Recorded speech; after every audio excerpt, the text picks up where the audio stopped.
ಕೋಟಗಿ ಗ್ರಾಮದಲ್ಲಿ ನಮ್ಮ ಬಡಿಗೇರ್ ಕುಟುಂಬದಲ್ಲಿ ಆದಂಥ ಒಂದು ದುರ್ಘಟನೆ ಸಂಭವಿಸಿದ್ದು 4 ಜನ ಇವತ್ತು ಮನೆ ಕುಸಿದು ಮರಣ ಹೊಂದಿ ಆ ಕುಟುಂಬಕ್ಕೆ ತುಂಬಲಾರದ ನಷ್ಟ ಆಗಿದೆ ಅಂತೇಳಿ ಸಂದರ್ಭದಲ್ಲಿ ಹೇಳಕ್ಕೆ ಬಯಸ್ತಾ ಇದ್ದೀನಿ.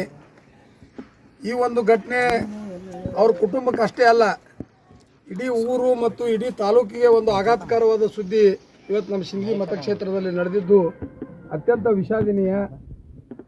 ಇವತ್ತು ದ್ಯಾವಮಾಯಿ ದೇವಸ್ಥಾನದ ಪೂಜೆ ಪುನಸ್ಕಾರ ಮಾಡೋದ್ರ ಜೊತೆಗೆ ತಮ್ಮ ಮೂಲ ಉದ್ಯೋಗ ಮಾಡಿ ತಮ್ಮ ಉಪಜೀವನ ಮಾಡಿಕೊಳ್ಳುತ್ತಿರುವಂಥ ಈ ಬಡಿಗೇರ ಕುಟುಂಬದ ಒಬ್ಬ ಯುವಕ ಗುರಣ್ಣ ಬಡಿಗೇರ ಮತ್ತು ಅವರ ಧರ್ಮಪತ್ನಿ 2 ಚಿಕ್ಕ ಹೆಣ್ಣು ಮಕ್ಕಳು ಆ ದುರ್ಘಟನೆಯಲ್ಲಿ ಅಸುನೀಗಿದ್ದು ನಮಗೆ ಅತ್ಯಂತ ಇವತ್ತು ದುಃಖ ತಂದಿದೆ.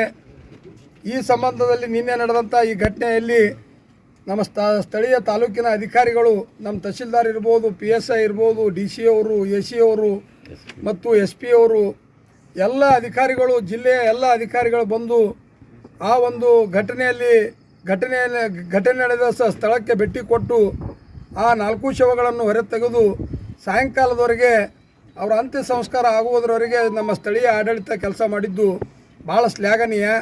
ಅದ್ರ ಜೊತೆಗೆ ಸನ್ಮಾನ್ಯ ನಮ್ಮ ಜಿಲ್ಲೆಯ ಉಸ್ತುವಾರಿ ಸಚಿವರು ಸಹಿತ MB ಪಾಟೀಲ್ ಸಹಿತ ಈ ಒಂದು ಘಟನಾ ಸ್ಥಳಕ್ಕೆ ಇವತ್ತು ಧಾವಿಸಿ ಬಂದು ಆ ಕುಟುಂಬಕ್ಕೆ ಸಾಂತ್ವನ ಹೇಳಿ ಸರ್ಕಾರದಿಂದ, ತಾಲೂಕು ಆಡಳಿತದಿಂದ ಬರುವಂಥ ಪರಿಹಾರವನ್ನು ನಾವು ಅವರು ಸೇರಿ ಕೇವಲ 6 ಗಂಟೆಗಳ ಒಂದು ಕಾಲಾವಧಿಯಲ್ಲಿ ಆ ಗುರಣ್ಣವರ ತಾಯಿಯ ಅಕೌಂಟಿಗೆ 20 ಲಕ್ಷ ರೂಪಾಯಿ ಜಮೆ ಮಾಡುವಂಥ ಕೆಲಸ ನಮ್ಮ ಸ್ಥಳೀಯ ಅಧಿಕಾರಿಗಳು ಮಾಡಿದ್ದಾರೆ. ಒಟ್ಟಾರೆಯಾಗಿ ದುಡ್ಡು ಮಹತ್ವದ್ದಲ್ಲ, ಇವತ್ತು ಹೋದ ಜೀವ ಇವತ್ತು ಬರುವುದಿಲ್ಲ.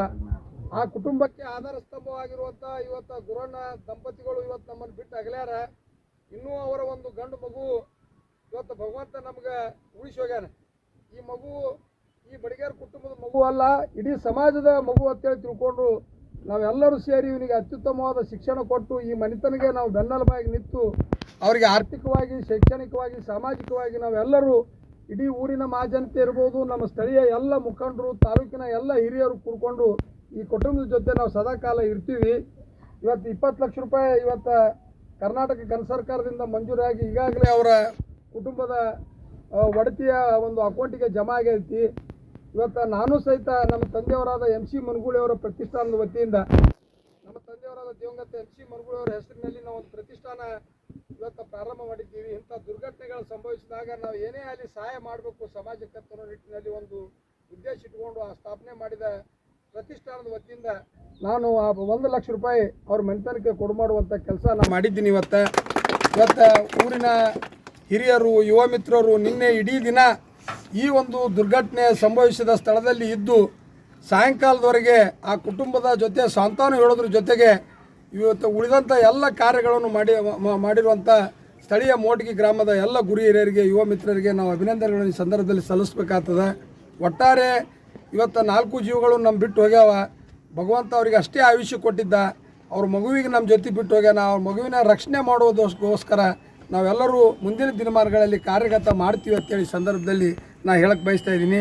ನಾವು ಇವತ್ತಿನ ದಿವಸ ಅವ್ರ ಕುಟುಂಬಕ್ಕೆ ಸಾಂತ್ವನ ಹೇಳಕ್ಕೆ ಆಗಮಿಸಿದ್ದೀವಿ.